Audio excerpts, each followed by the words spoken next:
Are your projects suffering from the revision loop of doom because nobody really understands what the client wanted in the first place? Today, we're going to dive into the art of creating bulletproof creative briefs that align expectations, prevent costly revisions, and make your first draft feel like the final one. Let's get into it. Taking creatives from chaos to clarity. Welcome back to Creativity Made Easy, the podcast where we transform creative chaos into clarity. This is a podcast for all creatives, designers, photographers, writers, and all creative entrepreneurs who are seeking practical, actionable strategies to grow their creative business through efficiency.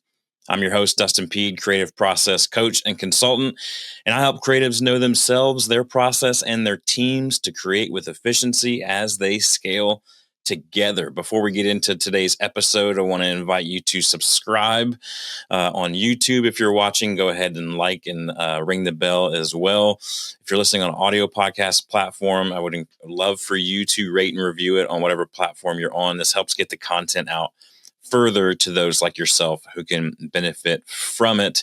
I want to mention that you can gather any free resources that I mention that are that I've created or I'm available to share with you. You can get them at dustinpeed.com/free. That's DUSTINPEAD.com/free.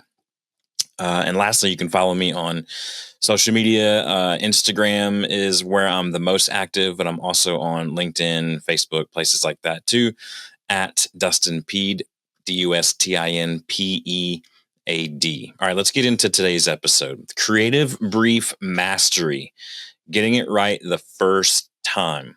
So recently I worked with a client who had gone through several rounds of revisions on a project, only then to realize that the brief hadn't properly captured their vision. And it cost them weeks and weeks of work and thousands in billable hours. Listen, many creative professionals treat briefs like a box to check rather than a strategic foundation of successful projects. So, building on last week's discussion about automation systems, today we're going to explore how a well-crafted brief can prevent the need for some excessive revisions and keep your automated workflows running smoothly. So I want to kick off with a story from a company that you've heard of and a company behind the company that you may not have heard of. So Oral-B, we all know them as the toothbrush giant, right? So they hired this company, IDEO, to help them develop a new product, this cross-action toothbrush that is now world famous, right?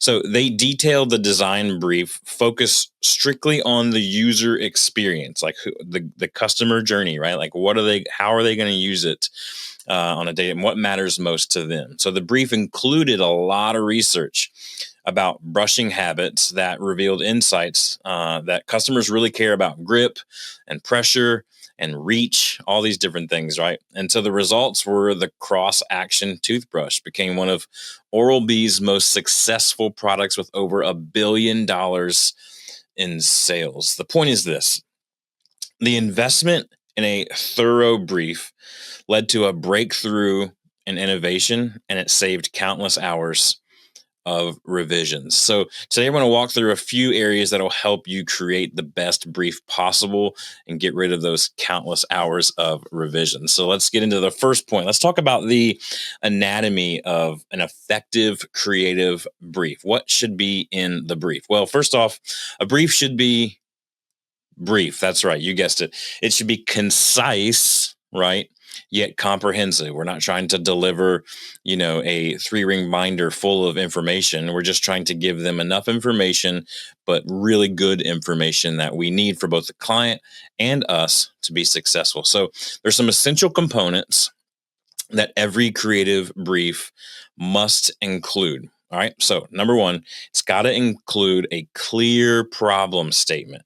So we say all the time, creativity is problem solving, nothing more, nothing less. So what's the problem that we're trying to solve here? You need to include that. It needs to be super clear. as specific as possible. And speaking of specific, you need to have specific objectives. What does success look like? What does a win look like here? Or Brene Brown says all the time, paint done for me. When it's all said and done, what does a win or success look like? It needs to include the target audience definition. So, who is it that we're hoping will receive this this design, this video, this photo the best way, right? So we want to have the target audience in there, but we also want to know just a little bit more. So not just saying like it's humans.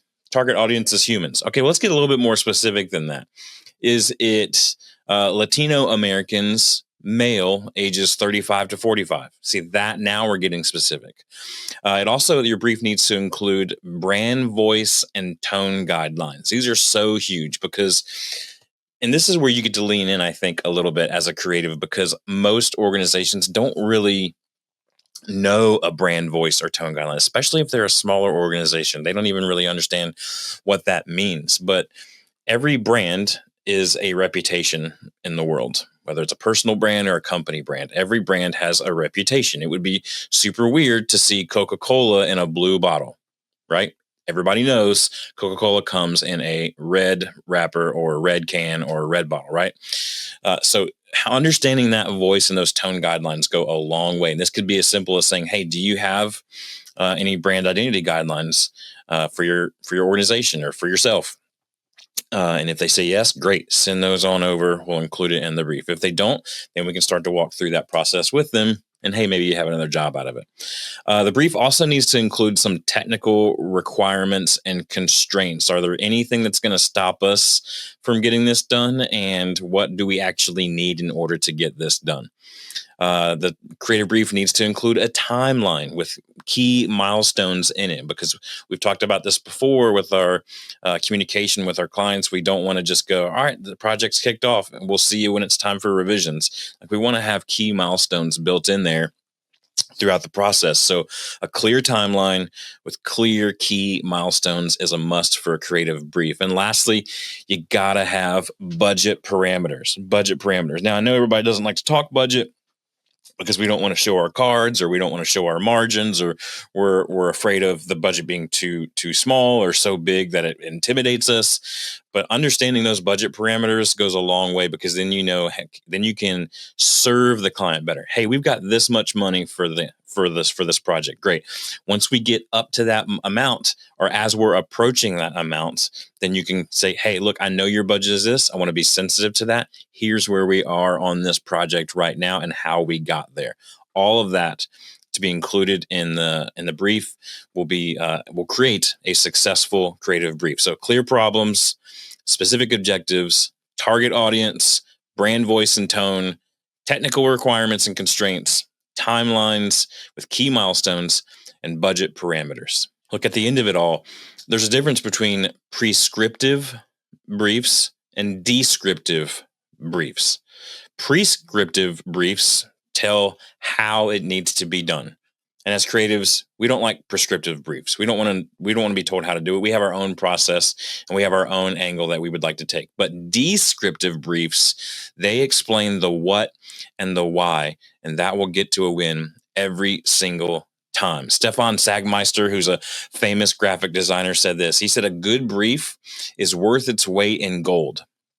Listen, he says, it clarifies thinking and establishes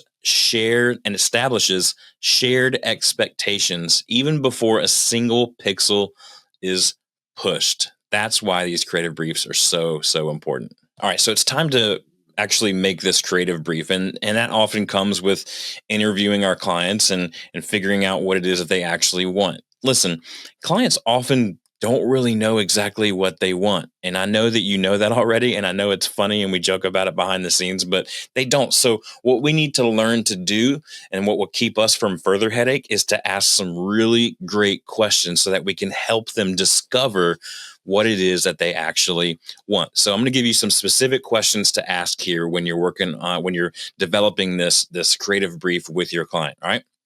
Number one, what problem are we really solving here? We talked about how every creative brief needs to have that. And that's exactly what we're talking about here. We have to start with the problem. It's starting with why. Why are we doing this in the first place? What problem are we trying to solve?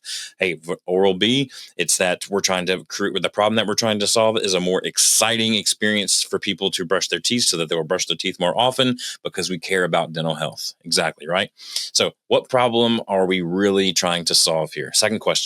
How are you going to measure success beyond just liking the creative, right? So besides just like, oh, I really like that video. Okay, great. But when you go to use that video, what does success look like for you on the other side of that?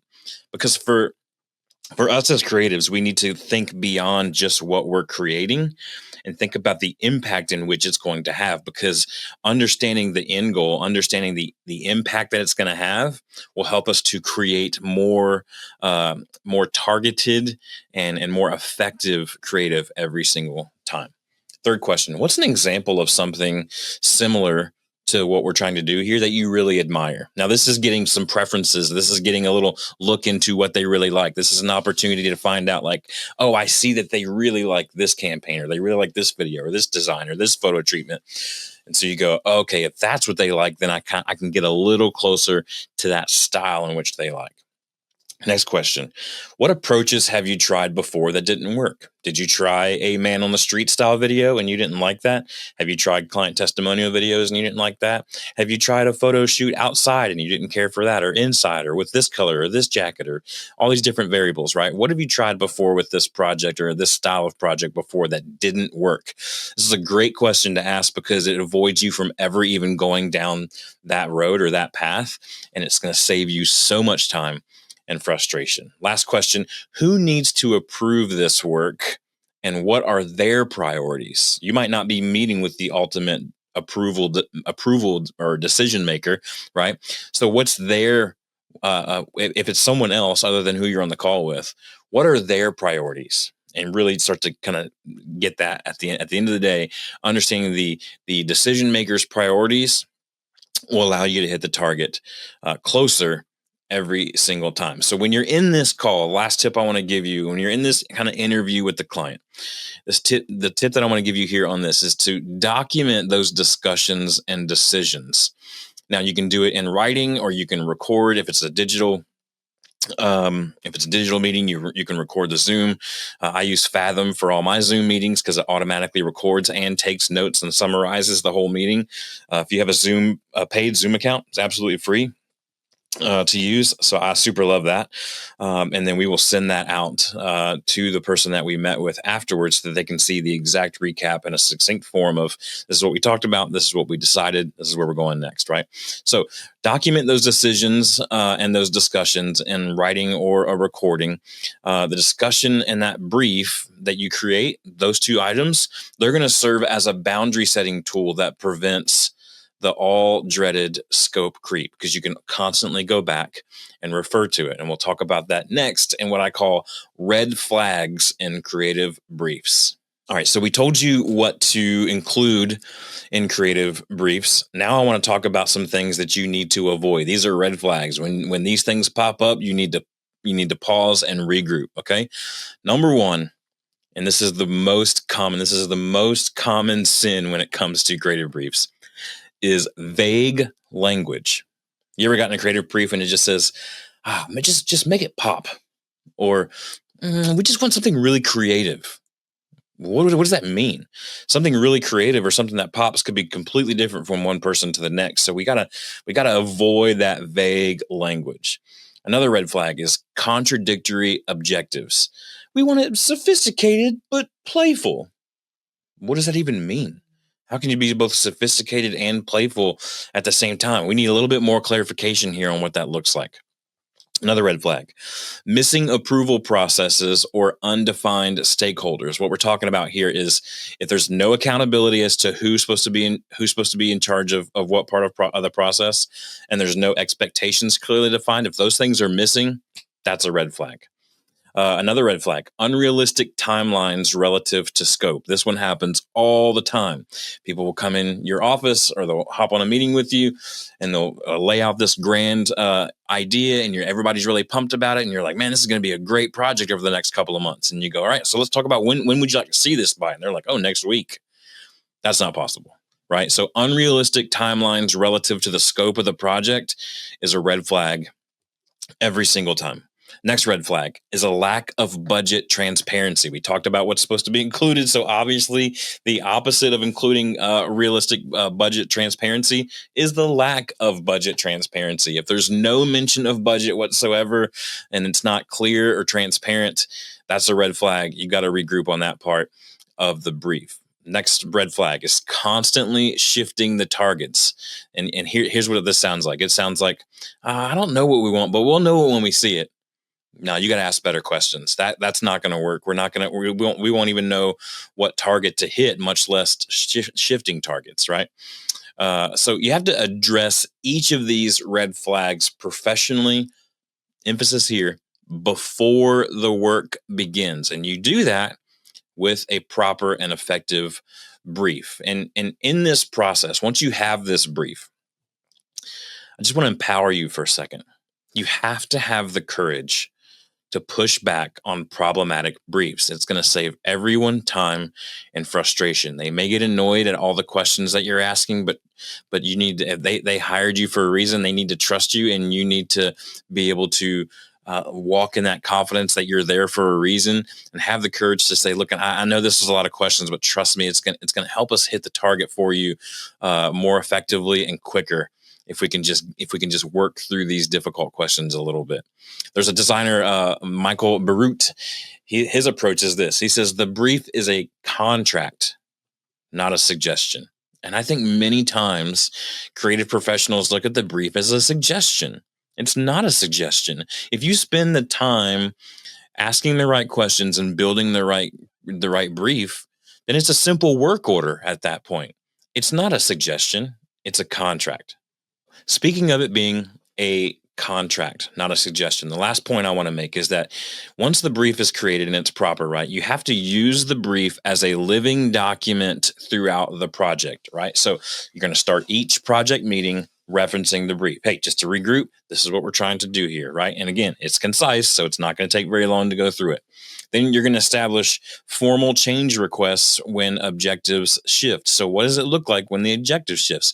Everybody has this, from electrical contractors that I've worked with before to videographers that I've worked before. Everybody has to have some type of process of what happens when we need to request a change, whether it's inside the scope or outside the scope. You need to have systems and processes in place for both of those. So what's a formal change request process look like when the objectives start to shift? Because that can happen. You can get halfway through the project and the top person comes in and says, I know originally we talked about the target is this, but the more we thought about it, the target is actually this. Great, not a problem. We're just going to have to restructure the brief a little bit, readjust our timelines, understand what that change request looks like for both parties, right? But you're going to use the brief throughout the process as evaluation criteria when you do your internal reviews and revisions. So before it ever even goes to the client, and you're looking it over as a team, or you're doing the dailies, right? Or you're in the brain trust meeting like Pixar.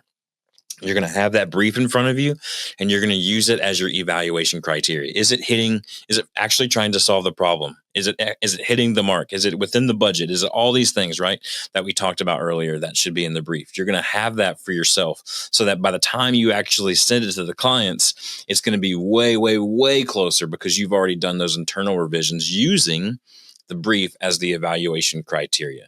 And then you're going to train your clients to refer back to the brief when providing feedback. So you're going to send draft one to the client, send the brief along with it, and say, hey, just remember, this is the brief that we discussed, and here's the actual creative that we made for it.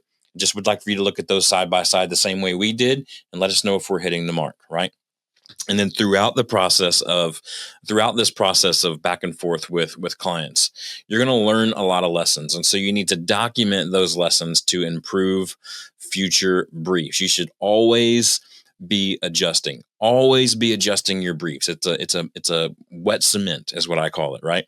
Wet cement meaning like it's there and it's a foundational piece, but it's not set in stone, so we can move it when needed. We're not going to move it just for moving it sake. All right, so I mentioned at the beginning of this episode that you can find free resources at dustinp.com/free. One of them that's there is an effective creative meeting. And I know that we're talking about creative briefings, but a lot of times that is birthed out of an effective creative meeting. So if you go to dustinp.com/meetings, you can download that. It has specific sections in there for brief creation and review, and some questions designed to uncover those hidden client expectations. Go to dustinp.com/meetings, or you can go to dustinp.com/free and pick that up absolutely free today. So a few closing thoughts. A great brief does not constrain creativity. It focuses it in, it narrows it in. Taking time up front saves exponentially more time during the execution. And the clients value professionals who guide them through a thorough brief development process because it tells them that you care and that you're paying attention to the details. The brief is your most powerful tool for managing expectations and ensuring project success. All right, so next week we're back, episode 109. We're going to talk about the focused creator, productivity systems for distracted minds, because we all know what that's like. I want to remind you again, you can download the meeting resource at dustinp.com/meetings. You can follow me on social media at DustinP. I would love for you to review and share this podcast. I cannot wait to be with you next week on Creativity Made Easy podcast. Have a great week.